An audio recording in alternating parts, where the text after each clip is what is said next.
Hey Bill, this is this is the lower hull for the Jagdpanther. Before I bought the metal one from DKLM, I had just thrown some gears and tracks on it. We were playing with trying to make a crawler for a college kid I know. But anyway, this has got the metal plate in it, and that plate is only about a 16th of an inch thick. So yes, it did raise it. And what I did was I checked first. You can see that I don't know how well it'll show up on the video, but it is a little bit above center now. So the best way to do that, when you get the plate from Eric, if you're lucky, it'll drop right in. You won't have to notch anything. And if you do, cutoff wheel works really good for that. Put one gearbox on the plate because you'll have several different holes on the plate that are already tapped for machine screws. And so put one on there and just set the plate in there and see what kind of clearance you got. If you do have to shorten the posts for that, my advice is to take the supports off, the brass supports, take them back off, okay? Get yourself a set of calipers or something that's got a depth gauge on it. You might be able to use something like this.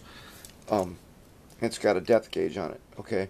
So measure your plate, which should be about 60 thou. Measure your posts, and then cut your brass posts the thickness of the plate shorter than what the plastic posts are. Okay, so like if the plastic posts are a half an inch tall and the plate is a 16th of an inch, then make your brass tubes 7/16. And then you can set your tubes down on there first, because you can match all the tubes together and make sure that they're really, really close to the same length. And then when you set them down, you use that as a guide to shave the posts down, and your box will sink down the thickness of the plate, but it'll do it evenly. You know what I mean? If you use those posts as the brass tube posts as the guide. Did that make any sense? If it didn't, I'll draw you a blueprint, bro.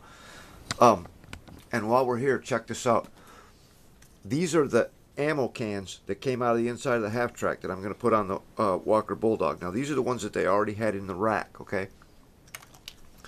These are the ones that were at the sides. They were like, there was two of them glued in the back corner, and I think there were a couple on the other side more towards the front.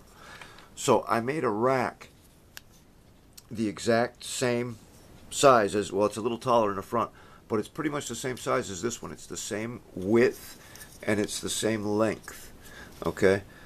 And when I went to put the loose cans in, they didn't all fit, man. So I got to comparing them, and I found that the cans in the pre-made rack are actually smaller than the loose cans.